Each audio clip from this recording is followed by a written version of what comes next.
Sir आप जो है वो आदमी बहुत खतरनाक है। नहीं नहीं, ये आपका मिथ है। समय रैना एब्यूजिव लैंग्वेज यूज करते हैं, तो YouTube की गाइडलाइंस इसको क्यों नहीं, व्हाई इज इट अपलोडेड, तो क्या ये पार्शियलिटी है? YouTube को लगता है कि इनकी वजह से ट्रैफिक हमारे प्लेटफॉर्म पे ज़्यादा है। क्या फेक फॉलोअर्स या फेक व्यूज बढ़ाना क्राइम?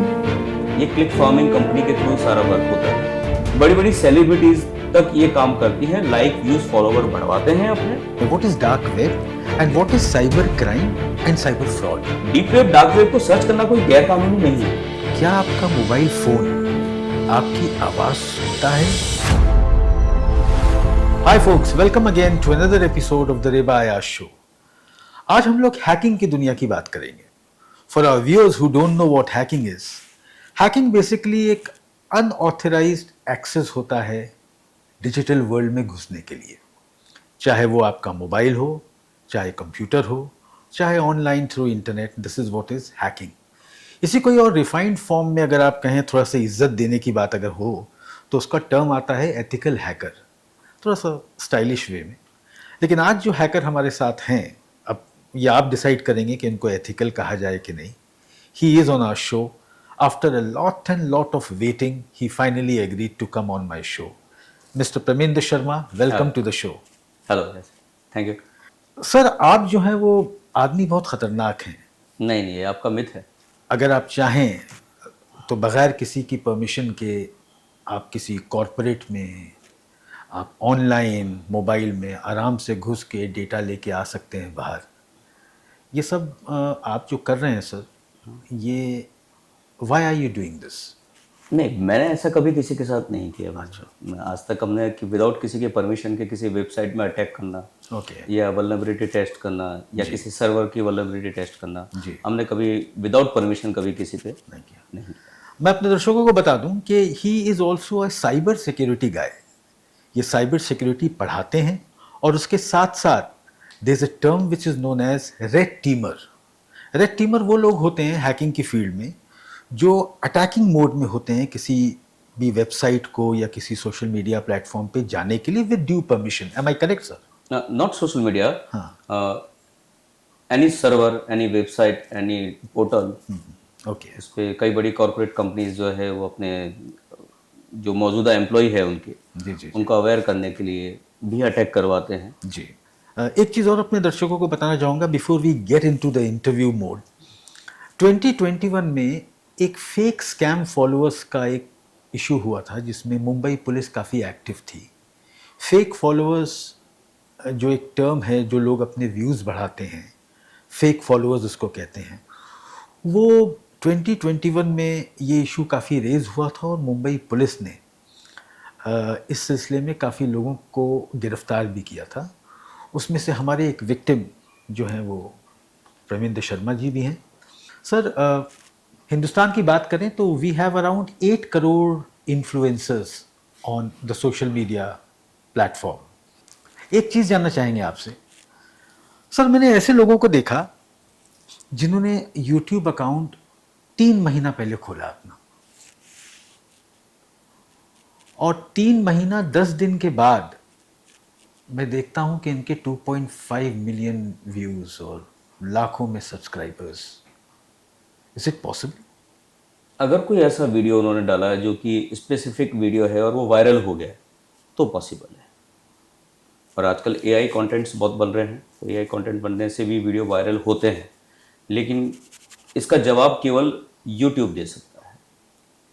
अगर आप उसका फॉरेंसिक करेंगे तो आपको पता चलेगा कि उनके जो व्यू आए हैं वो कौन से प्लेटफॉर्म से आए हैं, या यूट्यूबर खुद, उसका जो यूजर है वो खुद पता कर सकता है जिसका चैनल है कि उसके जो ट्रैफिक आया है वो कहाँ से जनरेट हुआ, कहाँ से जनरेट हो गया, वो ट्रैफिक कहाँ से, कौन सी कंट्री से आया है, कहाँ से जनरेट हुआ है। सर थोड़ा सा फ्रस्ट्रेशन होता है।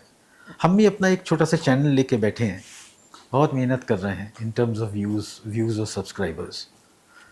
वो स्पेस पे नहीं बढ़ रहे हैं जिस तरह से हम चाह रहे हैं, और फ्रस्ट्रेशन तब आता है जब हमारे कंटेम्प्रेरीज जो होते हैं उनके लैक्स और मिलियंस में जाते हैं। इससे एक चीज़ आपसे पूछनी है सर। एक साहब है जिनका नाम है समय रैना। समय रैना, हाँ, comedian. He is a very known YouTuber, और वो अपने शो में इस वजह से पॉपुलर हुए क्योंकि वो गालियां देते हैं. People love to listen to मैंने बैड देखा माउथिंग एंड उनके ऑल बारे में, दैट सुना है, स्टफ. मैंने देखा भी. अब सर मुझे अगर कोई अपनी स्टोरी गूगल ऐड के थ्रू बूस्ट करनी है तो मेरे पास ये आ जाता है कि कम्युनिटी गाइडलाइंस की वजह से इसमें पॉलिटिकल कंटेंट है थोड़ा, इस वजह से हम आपकी स्टोरी जो है वो गूगल ऐड जो है वो एक्सेप्ट नहीं करेगा. On to the contrary sir, Samay Raina साहब एब्यूजिव लैंग्वेज यूज करते हैं तो यूट्यूब की गाइडलाइंस उसको क्यों नहीं, वाई इज इट अपलोडेड? तो क्या ये पार्शियलिटी है?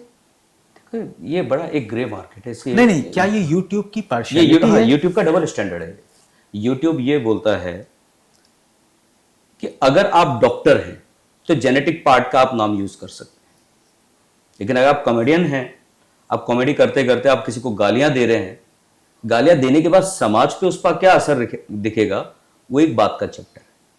उस पर हम सवाल बाद में करेंगे. सवाल यहाँ पे टेक्निकली आता है कि वो वीडियो आखिर अपलोड कैसे हो गया. अभी मैंने रिसेंटली देखा कि 7 अप्रैल को, आई थिंक 7 अप्रैल को जी, उनका जी, जी, जी. वीडियो रिलीज हुआ था उनमें. जी जी जी, उसमें क्लियर उन्होंने गालियां बोली है. राइट. उसमें कई जगह गालियां दी है उन्होंने. तो वो गाइडलाइन नहीं देखते हैं यूट्यूब. ये सवाल सबसे पहले तो यूट्यूब से करना चाहिए कि इन गालियों का वीडियो अपलोड कैसे हो गया. यूट्यूब का एल्गोरिदम कई बार इन बातों को नज़रअंदाज कर देती है कंपनी की. बड़े यूट्यूब कंटेंट बनाने वाले जो हैं, बड़े बड़े जो हैं, यूट्यूब को लगता है कि इनकी वजह से ट्रैफिक हमारे प्लेटफॉर्म पे ज़्यादा आ रहा है, तो उनकी कई छोटी मोटी गलतियों को नज़रअंदाज कर देते हैं और वो कर रहे हैं. मैंने समय रैना वाला इंटरव्यू वो देखा मैंने, उसमें कई जगह गालियां बोली गई. अब सवाल यहाँ पे यह है कि वो कंटेंट अपलोड कैसे हो गया. ये सवाल तो गवर्नमेंट को पूछना चाहिए आपको, या यूट्यूब को पूछना, यूट्यूब इंडिया को पूछिए, गूगल इंडिया को. Right sir. सर अभी 2020 और 2021 में फेक फॉलोअर्स को लेके एक काफ़ी न्यूज़ चली थी media. As far as the media report, देखिए जो एक क्लास बड़े बड़े सेलिब्रिटीज़ हैं जैसे प्रियंका चोपड़ा हो गई, दीपिका पादुकोण हो गई, उनके अगर मिलियंस में व्यूज़ जाते हैं तो वो अंडरस्टैंडेबल हैं because they are a graded people. लेकिन sir on to the contrary, जो और लोग हैं जो इतने पॉपुलर नहीं हैं, उनके fake views millions and millions में जाते हैं सर. तो इस क्या फेक फॉलोअर्स या फेक व्यूज़ बढ़ाना क्राइम है? कोई भी साइबर सिक्योरिटी एक्सपर्ट या उसके लिए साइबर सिक्योरिटी की पढ़ाई करना जरूरी है भी नहीं. थर्ड पार्टी वेबसाइट इस तरह से लाइक, व्यूज, फॉलोवर, इवन आपके कमेंट्स भी, जो आप चाहेंगे कमेंट्स उस पर आ जाएंगे. अच्छा. यस. आपने अक्सर देखा होगा कि कई ऐसे इन्फ्लुएंसर हैं जिनको उनको आस पड़ोस में भी कोई नहीं जानता है और उनके मिलियंस में फॉलोवर है. एब्सोल्युटली, वही मैं पूछ रहा हूँ आपसे जी. अभी रिसेंटली एक न्यूज आई थी मिस्टर राघव चड्ढा की. जी जी जी जी. 1 मिलियन व्यूज उनके डाउन हो गए, ड्रॉप हो गए. 2 मिलियन फॉलोवर्स उनके रातों रात डाउन हो गए उनके. जी. ठीक है. और ध्रुव राठी ने बोला कि उस पे फॉलोवर वापस बढ़ाए गए जो कि बॉट्स हैं. ओके. अब सवाल यहाँ पे ये नहीं है कि बढ़े कैसे, डाउन कैसे हुए, किसने बढ़ाए. सवाल यहाँ पे है कि किस प्लेटफॉर्म पे कैसे बढ़ गए या कैसे डाउन हो गए. ये क्लिक फार्मिंग कंपनी के थ्रू सारा वर्क होता है. अभी ये क्योंकि मामला अभी कोर्ट में है तो ये बताना बड़ा मुश्किल है कि वो कानूनन रूप से सही है या गलत है. इसका जवाब तो ऑनरेबल कोर्ट देगा या कानूनी प्रक्रिया में जो जानकारी रखते हैं उसका जवाब देंगे. मैं इसमें इसका जवाब नहीं दे सकता. रही टेक्नोलॉजी की बात, तो थर्ड पार्टी वेबसाइट से लाइक, व्यूज, फॉलोवर बढ़ते हैं और उसके लिए आपको लॉगिन परमिशन, आईडी, पासवर्ड वगैरह देने की जरूरत नहीं रहती है आपकी. ये टेक्नोलॉजी काम करती है क्लिक फार्मिंग कंपनी के through. Right. Click farming company के थ्रू आपका आईडी डाइवर्ट होता है, एपीआई फाइल के थ्रू वो सारा वर्क करती है थर्ड पार्टी वेबसाइट जितनी भी है. सवाल यहाँ पे ये नहीं है पब्लिक का, सवाल ये होता है कि उसके व्यू बढ़ गए, उसके फॉलोवर बढ़ गए, उसके लाइक्स बढ़ गए. सवाल यहाँ पे ये आता है क्यों बढ़ गए, कैसे. जी. क्योंकि अगर मान लो किसी वेबसाइट ने अगर आपका एक आईडी बना रखा है, आपने अपने डिवाइस से 1 या 2 इंस्टाग्राम आईडी आपने जनरेट कर रखी. अब 1 या 2 आईडी जनरेट करने के बावजूद भी इंस्टाग्राम, फेसबुक या मेटा या यूट्यूब या गूगल के प्लेटफॉर्म को पता है तो ट्रैफिक कौन से आईपी एड्रेस से या कौन से नेटवर्क से आ रहा है. जी. तो इस तरह के क्लिक फार्मिंग कंपनी के जो नेट ट्रैफिक आते हैं वो प्रॉक्सी आईपी एड्रेस से आते हैं. तो प्रॉक्सी के थ्रू जो आईपी एड्रेस के थ्रू जो ट्रैफिक आता है वो ट्रैफिक उसको ब्लॉक करने का काम इन वेबसाइट्स को करना चाहिए, जो कि ये नहीं करती। क्योंकि ट्रैफिक आफ्टर ऑल, अगर मैं आपके अकाउंट पे 1 मिलियन फॉलोवर बढ़ा देता हूं तो 1 Right. मिलियन फॉलोवर का ट्रैफिक किसके अकाउंट पे आएगा? इंस्टाग्राम पे, फेसबुक पे। तो मॉनिटरिंग बेनिफिट किसको हो रहा है? फेसबुक, इंस्टाग्राम को। और आपके पास सिर्फ दिखाने को नंबर्स हैं, आपके पास नंबर है, सिर्फ दिखाने के आप बड़े इन्फ्लुएंसर या छोटे इन्फ्लुएंसर, ज्यादातर मैं किसी के नाम नहीं लूंगा यहाँ पे, बड़ी बड़ी सेलिब्रिटीज तक ये काम करती हैं, लाइक व्यूज फॉलोवर बढ़वाते हैं अपने, और अपने कॉम्पिटिटर से या बड़ी बड़ी कंपनी से एंडोर्समेंट के रूप में ऐड लेते हैं। साइबर क्राइम और साइबर फ्रॉड, ये जब टर्म्स सुनने में आते हैं तो एक टर्म और बड़ा खतरनाक सुनने में आता है जिसका मतलब हम लोग को नहीं पता है, which is known as the dark web. Dark, उसके बारे में बताइए कि लोग इतना घबराते क्यों हैं? What is dark web and what is cyber crime and cyber fraud के बीच में क्या डिफरेंस है? देखो, साइबर क्राइम और साइबर फ्रॉड के बीच में डिफरेंस जहां तक मैं समझ रहा हूं कि कोई भी ओटीपी बाईपास करने का, अगर किसी ने आपको एक छोटा सा एप्लीकेशन बना के दे दिया, या किसी सॉफ्टवेयर डेवलपर ने आपको एक छोटा सा एप्लीकेशन बना के दे दिया, किस एप्लीकेशन को आप किसी गेमिंग ऐप के थ्रू, जैसे आप देखते हैं इस पे प्ले स्टोर पे कई छोटे छोटे गेम आते हैं, जी जी। लूडो के गेम आ गए। अब वो गेम आपने इंस्टॉल कर दिया, आपको पता नहीं है वो गेम आपके मोबाइल की क्या क्या परमिशन ले रहा है, वो आपको नहीं पता होता। फॉरेंसिक में पता चलता है उसका कि वो मोबाइल में आपसे क्या क्या परमिशन मांग रहा है आपसे। अगर इस तरह का ऐप को आपने मोबाइल पे डाउनलोड कर दिया और आपका एसएमएस परमिशन अगर उसके पास चली गई, तो डेफिनेटली आपने 2 फैक्टर ऑथेंटिकेशन से, सपोज आपने जीमेल अकाउंट लिया, अगर आपने लॉगिन किया तो आप ये सोच के खुश हैं कि मैंने 2FA ऑन कर रखा, 2 फैक्टर ऑथेंटिकेशन ऑन कर रखा। लेकिन अगर वो ऐप के थ्रू आपके मोबाइल में घुस गया और अगर एसएमएस ही उसने बाईपास कर लिया, तो 2 फैक्टर ऑथेंटिकेशन का क्या मतलब? क्योंकि 2FA बाईपास हो जाते हैं साइबर सिक्योरिटी। ओके, तो जो इस छोटे छोटे ऐप को जो डिजाइन करने वाले हैं, वो बेसिकली वो हैकर्स नहीं है। वो एक सॉफ्टवेयर बनाया उन्होंने, एक ऐप डिजाइन किया, डिप्लॉय कर दिया आपके मोबाइल के अंदर, या किसी गेम के थ्रू डिप्लॉय कर दिया, या आपको एपीके फाइल का एक लिंक भेजा, उस लिंक से आपने उसको डाउनलोड कर दिया आपके मोबाइल पे, और आपका मोबाइल वल्नरेबल हो गया, उससे वो आपको कर दे, तो फ्रॉड की कैटेगरी में आ जाएगा। और साइबर क्राइम का मतलब होगा कि आपने पूरा टेक्नोलॉजी यूज करके किसी सर्वर पर अटैक कर दिया। क्योंकि जो सर्वर बने हुए हैं, जो नेटवर्क प्रोग्रामर है या नेटवर्क इंजीनियर है, वो इतने बड़े बेवकूफ नहीं है। क्योंकि आप किसी की वेबसाइट हैक करते हो, जिसने वेबसाइट बनाई है उसको 5-10 साल का एक्सपीरियंस ऑलरेडी है। वो एक सॉफ्टवेयर डेवलपर है, एक वेब डेवलपर है, राइट। वो अपनी एक स्टडी करके आया, चाहे बीटेक है, वो एमसीए हो या प्रोग्रामिंग की स्किल है उसके पास, उसने अगर वो सॉफ्टवेयर या वेबसाइट बनाई है, आप उस वेबसाइट में सेंध मारते हो, यानी कि आपको साइबर का बहुत अच्छा कोडिंग का नॉलेज होना जरूरी है। राइट। तब आप उसके अंदर आप अटैक करते हो, आप उसकी वल्नरेबिलिटी चेक करते हैं, उसको आप स्कैन करते हैं, नेटवर्क को स्कैन करते हैं, जहां पे पोर्ट ओपन दिखेगा वहां पे आप अटैक करते हैं। और कई बार ऐसा होता है नेटवर्क इंजीनियर पोर्ट को ओपन रखते हैं अपने कुछ टेक्निकल वर्क को परफॉर्म करने के लिए। Okay. लेकिन अगर आपने उसी टाइम में अगर आपने सेंध मार दिया, आपने तो man in the middle attack आपने कर दिया, तो क्रेडेंशियल आपके पास है, जिससे साइबर अटैक होता है। राइट। और सर डार्क वेब क्या होता है? ये बड़ा डार्क, जहां तक आपने बड़ा सवाल एकदम पूछा है, बड़ा आपने डार्क, खतरनाक टर्म लगता है सर ये डार्क, मतलब अंधेरा, वेब। नहीं, बेसिकली क्या होता है कि आम पब्लिक जितना भी इंटरनेट यूज कर रही है, फेसबुक, इंस्टाग्राम, यूट्यूब या गूगल आप यूज करते हैं, ये टोटल एक सरफेस वेब है, एक ही आइसबर्ग की तरह है। ओके, आइसबर्ग जैसे रहता है, राइट। 7 to 8% आइसबर्ग आपको ऊपर दिखता है, जिसको हम कह सकते हैं सरफेस वेब, राइट, जो आम पब्लिक यूज करती है। ओके, यू मीन टू से the tip of the iceberg. Yes, tip of the iceberg. और नीचे लेकिन पूरा सेंटर पे आता है, वो आता है डीप वेब, जिसमें आपका गूगल के आपका इनबॉक्स, किसी भी बड़ी कंपनीज की वेबसाइट्स जो रहते हैं उनके इनबॉक्स रहते हैं, वो आप डीप वेब का हिस्सा कह सकते हो। उनका गूगल ड्राइव आपके इनबॉक्स में रहेगी, आपका डीप वेब कहलाएगी। आपका बैंकिंग ट्रांजेक्शन डीप वेब हो सकते हैं वो। और डार्क वेब में होते हैं जहां पे क्रिमिनल एक्टिविटीज रहती है। Okay, okay, deep web, dark web को सर्च करना कोई गैर कानूनी नहीं है, लेकिन आप उस टेक्नोलॉजी को यूज करके अगर आप कोई गलत काम कर रहे हैं, वहां पे क्राइम हो जाता है। अक्सर इन्वेस्टिगेटर जर्नलिस्ट हैं, कई रिसर्च करने वाले हैं जो अपनी रिसर्च को कॉन्फिडेंशियल रखना चाहते हैं, क्योंकि अगर गूगल सर्च इंजन पे आप कुछ भी सर्च करते हो तो उसकी कुकीज क्रिएट होती है, उसका हिस्ट्री क्रिएट होती है, तो हो सकता है आपका डेटा पब्लिक में चला जाए, इंटरनेट पे चला जाए। ओके। लेकिन जब आप टॉर ब्राउजर को यूज करते हैं, वो क्या होता है sir? Tor browser, onion route, वो आपको एक प्रॉक्सी लेयर बना के देता है। ओके, तो आपका आईपी आपका आईएसपी प्रोवाइडर से छुपा के रखता है, आईएसपी प्रोवाइडर को ये पता रहता है कि आपने कितना डेटा यूज किया, बट उसको ये पता नहीं होता कि कौन सी वेबसाइट पे आप गए। ओके ठीक है। ओके लेकिन यहां पे एक और चीज आपको क्लियर कर दूं मैं, कि अगर मान लो साइबर फॉरेंसिक में आपका लैपटॉप या कंप्यूटर या मोबाइल चला गया, तो पता चलता है कि आपने क्या क्या यूज किया है। आपने टॉर ब्राउजर कब इंस्टॉल किया, कब आपने टॉर ब्राउजर को डिलीट कर दिया, वो तक हिस्ट्री निकल के सामने आती है फॉरेंसिक में।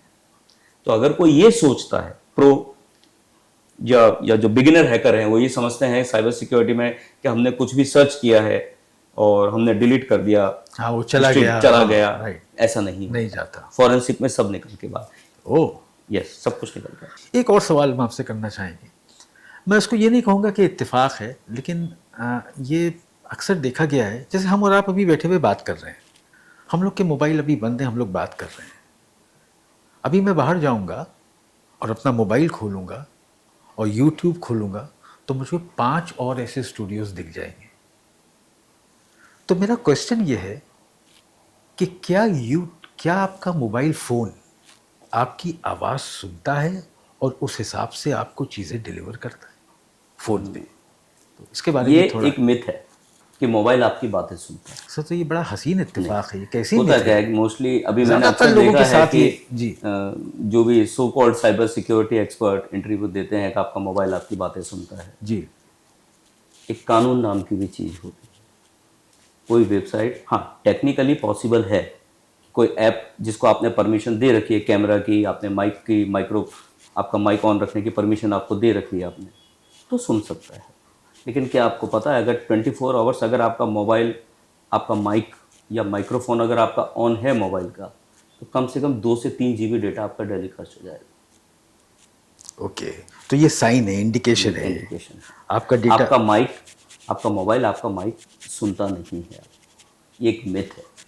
हाँ, आपकी डेली एक्टिविटी जो होती है इंटरनेट पे, जो आप क्या सर्च कर रहे हैं, कहाँ पे जा रहे हैं, जैसे अगर आपने अपने मोबाइल का, आपने उसको एरोप्लेन मोड में लेके आ गए, जी, लेकिन अगर आपने उसका वाईफाई ऑन कर दिया और आप इस गलतफहमी में हैं कि मैंने तो मोबाइल की लोकेशन ऑफ कर दी, नहीं, लेकिन जिसका वाईफाई आप एक्सेस कर रहे हैं, उस वाईफाई एक्सेस करने से आपकी मोबाइल का डिवाइस की पोजीशन जियो लोकेशन पहुंच चुकी है आपकी। ओह, ओके, ठीक है। ओके। आपका बिहेवियर क्या है, उससे मोबाइल आपका डिसाइड करता है आपको ऐड कौन से दिखाना। AI, artificial intelligence. अभी जितने भी अटैक हो रहे हैं, साइबर फ्रॉड जितने भी हो रहे हैं, आज सपोज मुझे एक पुलिस ऑफिसर बन के किसी को फ्रॉड मैसेज भेजना है, तो फ्रॉड मैसेज भेजने के लिए मुझे पुलिस या कोर्ट की लैंग्वेज या डॉक्टर की लैंग्वेज या स्कूल के प्रिंसिपल का मैसेज अगर आपको किसी स्टूडेंट को भेजना है फ्रॉड मैसेज, तो उसकी जो सेट लैंग्वेज होती है, Right. वो लैंग्वेज आपको आम पब्लिक को नहीं आती। Correct. लेकिन एआई लिख के दे रहा है आपको लैंग्वेज। आप एक एआई से एफआईआर का फॉर्मेट बना सकते हैं, एआई से आप मेडिकल प्रिस्क्रिप्शन बना सकते हैं, एआई से आप किसी किस्म का कोई भी ड्राफ्ट कर तैयार कर सकते हैं। उस सिचुएशन में क्या करेंगे सर, जब हमको किसी से इश्क हो जाए और वो ये आने वाले टाइम में आपका मानसिक संतुलन बिगाड़ने वाली चीज है। ओके, आप ऐसे शख्स से प्यार करने लग गए हैं जो कि है ही नहीं, एग्जिस्ट ही नहीं करता सर। जी, और एआई के थ्रू जो आप जिस तरह से कैरेक्टर जनरेट करते हैं, चाहे लड़का हो चाहे लड़की हो, वो सामान्य रूप से ऐसा होता ही नहीं है। जिस तरह से उनका बॉडी लैंग्वेज होती है, जिस तरह से उनके फिगर होते हैं, जिस तरह से उनकी स्किन टोन होती है, वो रियल में ऐसी होती नहीं। अगर आपने अपना आपको कंट्रोल नहीं किया, आपके पेरेंटल कंट्रोल नहीं रहा आपके बच्चों पे, तो बच्चे धीरे धीरे उस फेनोमेना में घुसते जाते हैं। आप में जो डोपामिन कहते हैं, मैं ज़्यादा मेडिकल टर्म में ज़्यादा मेरे को पता नहीं है, एक्चुअली डोपामिन जब आपका रिलीज होता है तो आप खुश होते हैं कि आपने जो कुछ भी देख रहा है वो आपको खुशी दे रहा है, आप उसको देखते जाएंगे। और यही तो सोशल मीडिया कंपनी चाहती है। शायद आपको याद हो, एक देश को बर्बाद करने के लिए 10 से 15 साल लगते हैं। अफगानिस्तान को तालिबान बनने में 10 से 15 साल लग गए थे। जी, जब बच्चे 8 से 7-8 साल की उम्र के थे, तब से उनको ट्रेनिंग देना चालू की, वही बच्चे बड़े होके 20 साल के होके तालिबान बना दिया। ऐसे ही किसी कंट्री को अगर बर्बाद करना है तो यंग जनरेशन को आप किसी न किसी ऐसे काम में लगा दो जो उनका दिमाग काम करने लायक ही नहीं बचे। अभी जो जेन जी है, जी, उन पे सोचने की शक्ति खत्म हो गई। जहां तक रिसर्च सामने बिल्कुल बिल्कुल बिल्कुल। और ये बहुत ही वैलिड पॉइंट आपने अगर उठाया। आप किसी वीडियो को 2-4 मिनट 10 मिनट देख रहे हैं कंटिन्यू एक सिंगल वीडियो को, तो आपके ब्रेन पर असर नहीं डालता। मूवी पहले भी देखते थे हम, सालों से मूवी देख रहे हैं, सीरियल देख रहे हैं, गाने भी सुनते हैं हम 5-5 मिनट के।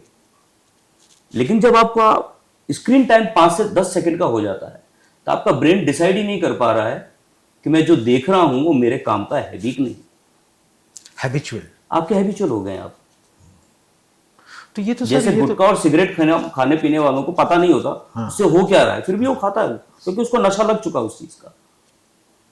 यही सेम नशा आज रील का है। और बड़ी कंपनीज को, सोशल मीडिया कंपनी को क्या चाहिए? बस स्क्रीन टाइम। सर ये जो जनरेशन है उसकी Yes. एनालिटिकल स्किल्स जो होती हैं वो कहीं ना कहीं डैमेज हो रही हैं। और इस वजह से आप देखें कि डिप्रेशन जो बच्चों में है, Yes. बच्चों में फिजिकल इश्यूज, और आजकल एक चीज़ और देखी जा रही है सर कि ADHD जो एक एलिमेंट है जिसमें जो बच्चे की मेंटल सैंक्टिटी ठीक नहीं होती है, वो काफ़ी तेज़ी से देखने को आ रही बिल्कुल है सर। बिल्कुल सही कहा। तो इस चीज़ के लिए क्या कुछ मैसेज है जो आपके थ्रू हम मैसेज देखो, टेक्नोलॉजी पेरेंट्स को क्या- बताया जाए? Because it is difficult to, आज की जनरेशन ये समझती है sir we are the smartest.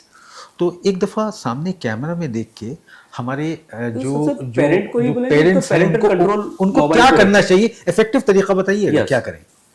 Parenting sir control वहाँ देख के। मोबाइल पे पेरेंटिंग कंट्रोल रखें सबसे पहले तो। आजकल बड़ी कंपनी, जितनी भी बड़ी सोशल मीडिया कंपनी रात को 11 बजे के बाद डार्क मोड में चली जाती है, वो उसको बंद करने की कोशिश करें आप सबसे पहले तो। कि सोशल मीडिया कंपनी जो यूज़ कर रहे हैं पेरेंट, उन पे बच्चों पे ध्यान रखें वो, कि सोशल मीडिया पे वो देख क्या रहे हैं, किस तरह का कंटेंट वो देख रहे हैं। आप मिस्टर प्रेमेंद्र, आप जो हैं वो साइबर सिक्योरिटी पे आप लोगों को पढ़ाते भी हैं। या मैं साइबर सिक्योरिटी ट्रेनिंग भी देता हूँ, cyber security, ethical hacking, cyber forensic, जी। उस पर हम लोग ट्रेनिंग भी देते हैं। थोड़ा सा यंग जनरेशन के लिए इसका करियर ऑप्शन क्या है, उसके बारे में इसका थोड़ा करियर ऑप्शन ये है कि सबसे पहले अगर आपको साइबर सिक्योरिटी फील्ड में आना है, तो आप ये सोच के मत आइए कि मैंने 12th कर लिया है, 12th में परसेंटेज अच्छी नहीं है, कुछ कर नहीं पा रहा हूं तो साइबर सिक्योरिटी फील्ड में आ जाऊं। इस माइंड सेट के साथ मत आइए। ओके। और साइबर सिक्योरिटी में अगर आपको आना है तो सबसे पहले आप अपने इमोशंस कंट्रोल करो, क्योंकि ये वो फील्ड नहीं है कि अगर आपके किसी दोस्त ने बोला अगर तू हैकर है तो ये हैक करके बता। ओह। बट कई बच्चे ऐसे होते हैं जो उनको पता ही नहीं होता कि एजुकेशन पर्पज की चीज़ है और वो किसी पर अटैक कर देंगे, उनको पता ही नहीं ये क्राइम है। रही दूसरे इसका कैरियर बनाने की बात, तो सबसे पहले अगर आपको इस फील्ड में आना है तो आप सबसे पहले नेटवर्किंग सीखिए। आप ओके। नेटवर्किंग, नेटवर्क प्रोग्रामिंग, और अगर आप वेब डेवलपिंग में जा रहे हैं, वेब पेनिट्रेशन टेस्टिंग में जा रहे हैं, तो आपको जावा स्क्रिप्ट आना चाहिए। जावा स्क्रिप्ट है, पाइथन आना जरूरी है आपको, सी प्रोग्रामिंग आना जरूरी है आपको। ओके।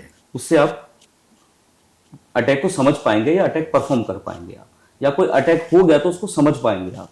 सर वाइंड अप करने से पहले बस एक सवाल और करेंगे आपसे। जब मैं एक दफ़ा इससे पहले डिस्कशन कर रहा था बिफोर द शो, तो आपने क्यूआर के बारे में अपनी कुछ कंसर्न शो करी थी, और जिसमें आपने ये कहा था कि हर ट्रांजैक्शन पे दूसरा क्यूआर होना चाहिए, कुछ ऐसी बात आपने कही। Yes.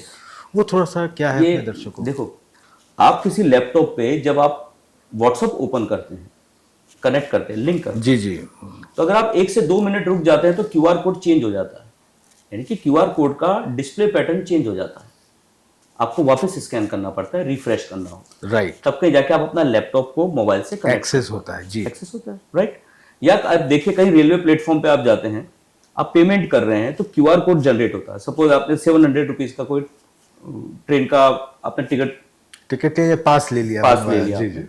तो जो क्यूआर कोड जनरेट करके देखा वो डायनेमिक होता है, चेंज होता है वो, क्योंकि आपके पास जो शख्स आएगा उसको पेमेंट करने के लिए वो क्यूआर कोड वहां पे चेंज हो जाएगा। तो यही सेम पैटर्न सब जगह क्यों नहीं अलाउ है? गवर्नमेंट को इसकी तरफ सोचना चाहिए। बहुत ही वैलिड पॉइंट इन्होंने दिया है। It is also for our authorities and the people to understand this. इनका कहने का मतलब ये है कि हर ट्रांजैक्शन में क्यूआर कोड चेंज होना चाहिए। This is what you are saying. उससे ट्रांसपेरेंसी बढ़ जाएगी। राइट। Transparency, fraud, Fraud. इस तरह की चीजें। यस, कुछ सेकंड के बाद अगर मान लो क्यूआर कोड चेंज हो गया तो किसी फ्रॉडस्टर ने आपके ऊपर अटैक किया भी है अगर, राइट। तो क्यूआर कोड का पैटर्न तो चेंज हो गया ना। मैं आपसे छोटी छोटी बेसिक पहले चीजें पूछूंगा। हम मार्केट से एक 32 GB की पेन ड्राइव लेते हैं, हम उसको अपने लैपटॉप पे डालते हैं, तो वो हमको दिखाता है कि वो 30 GB है। 2 GB कहाँ चला जाता है उसका? बेसिकली फॉरेंसिक इन्वेस्टिगेशन में कई कंपनीज के कंपनी पॉलिसी होती है वो कि अगर आप हार्ड डिस्क भी परचेज करते हैं तो अगर आपने 1 TB के हार्ड डिस्क परचेज की है आपने तो 1 TB के हार्ड डिस्क में जब आप उसको इंस्टॉल करेंगे हार्ड डिस्क को तो उसमें तकरीबन 100 to 200 MB उसमें कम दिखाएगा, वो सामने शो कम करेगा। वो बेसिकली फॉरेंसिक इन्वेस्टिगेशंस के लिए यूज़ आती है वो।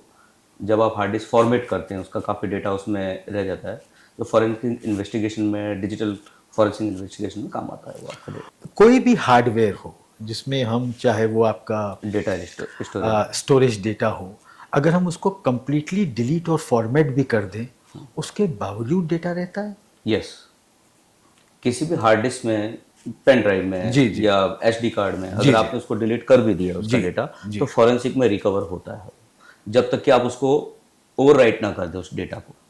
हम अक्सर देखते हैं कि आप मोबाइल सेकंड हैंड हो गया, आप उसको फॉर्मेट करते हैं और बेच देते हैं उसको, राइट। किसी को बेच देते हैं आप।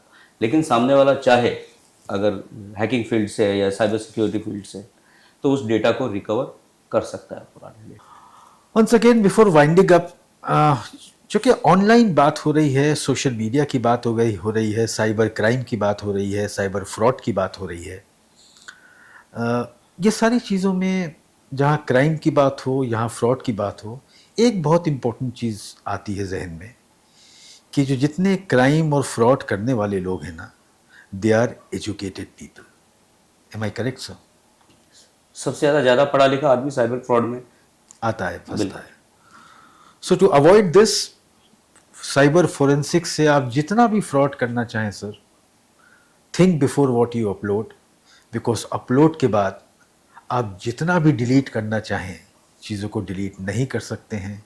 साइबर फोरेंसिक्स से आपकी एक एक डेटा, आपकी लोकेशन, आपका मूवमेंट का पता लगा के आपको इसमें पकड़ा जा सकता है। Folks, that's it, that's was mister Premendra Sharma. बहुत ही वैल्यूबल, मैं ये समझता हूँ कि हमारे शो का one of the most informative interviews जो इन्होंने दिया। बहुत बहुत शुक्रिया mister Premendra Sharma. Thanks a Thank you. Lot talking to us. Thanks a lot and keep watching. Thank you.